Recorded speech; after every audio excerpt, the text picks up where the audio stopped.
Do you remember our little Henry Hoover? The nice, cheap project. It doesn't need to be mint, but it wants to be mechanically sound machine. Wow, he is done. Looking and feeling and working a lot better now. Let's have a look at how he came out and see just how much more airflow he might have now.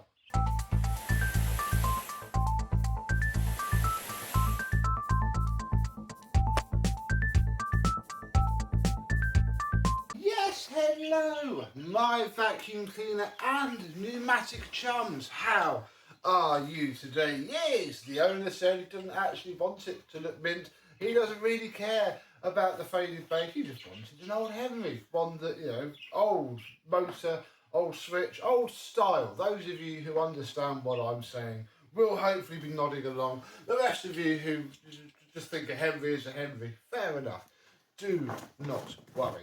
We'll start with the hose, because this is about the most boring part of this machine. Generic-y hose, but it has an uncracked end, and that is a good step. And it has an uncracked cuff, which is another good step. Otherwise, I've bunged it through the washing machine without its end to give it a good clean out, and that is and hose. Yeah, the rest of everything is pretty much on this machine. And I got rid of a lot of the paint. You can see some there, and there's still, you know, you could go over it again looking at this on the camera now. That is sadly etched in, although there was a lot of stuff around here which turned out to be silicone, so I could clean it off. But yeah, you could go around and, you know, buff this another 2 or 3 times and probably get it off. I didn't want to.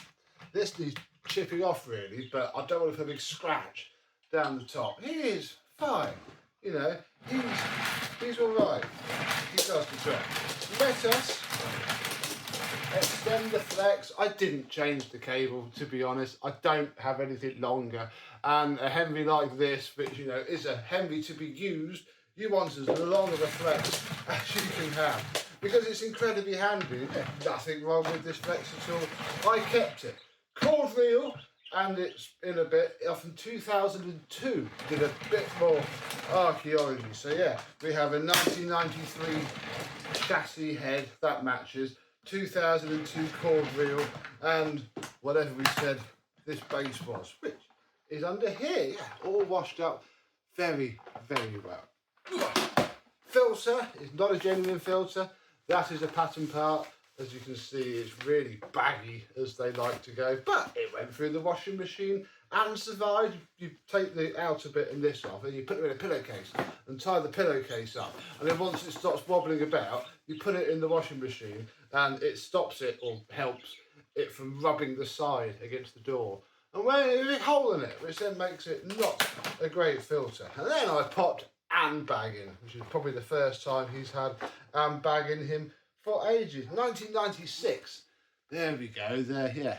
There, back there. As some of you stated, you probably shouldn't have this style of base on. It should be the more flat one with a little nub and plastic at the bottom, rather like my NV200 has. But as this has proven, you can make a Henry out of literally anything. Obviously, it helps if you have multiple Henrys. You can't really swap parts around with just one, but yeah, they are mostly, especially this era and certainly up to the mid 2000s, before the 160 size came in, fairly decent to swap parts around with.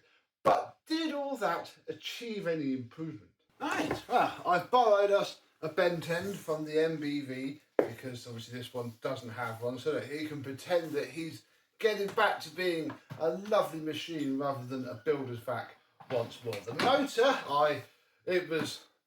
it had a seized carbon brush, although it was, you know, touching the com at this time, but yeah, that wouldn't have been many hours before that then stuck and didn't work at all. So yeah, top end refurb on the motor, peeled back the bearings, squeezed some grease in, and it runs really well.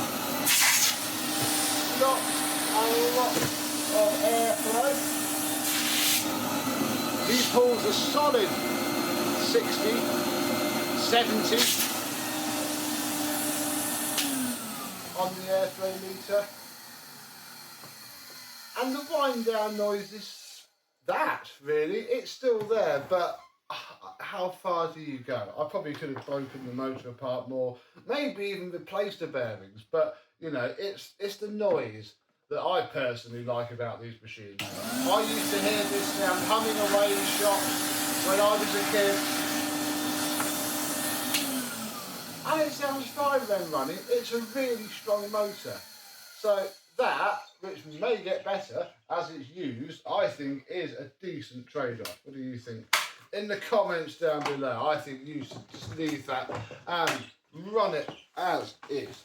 Because the motor is the most important part, especially for the noise and the sound and the airflow. Oh, yeah.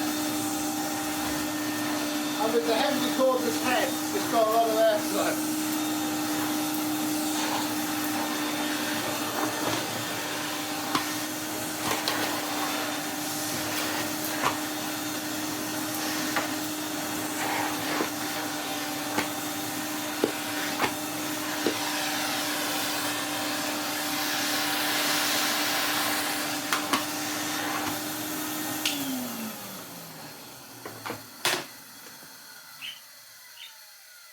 And there we go. For me, a completely random eBay Henry for the buyer. At least he saw the pictures and I guess got told it ran. I think this came out all right. Certainly a good, honest work vac, or if you pointed him that way, it looks quite nice. Yeah, it's pretty acceptable. Works well enough. I think this is about as far as you could go, short of really getting into the motor. And I don't think in this instance that is working. He is spotless, he has all the airflow he should have, he has excellent suction, his little smiley face is ready to go cleaning once more. And yeah, we can add another Henry to the massive list of Henrys that we have done. What would you have done with this machine? Would you have gone any further or done anything different? Let me know down below. Look, even the wheels aren't completely obliterated. I do like plastic wheel Henrys because they slide. They get caught on something, they should just pull around and the back slides around and they're ever so handy. I used to be able to drift them, but I'm not going to drift this one because if that goes wrong they tumble a lot, and yeah, that's 5 minutes the vacuum that your employer owns, but not this one that somebody wants to own and love. So thank you very much for watching. I hope you have enjoyed, and I and some other Hooray Henry will see you soon. Bye bye.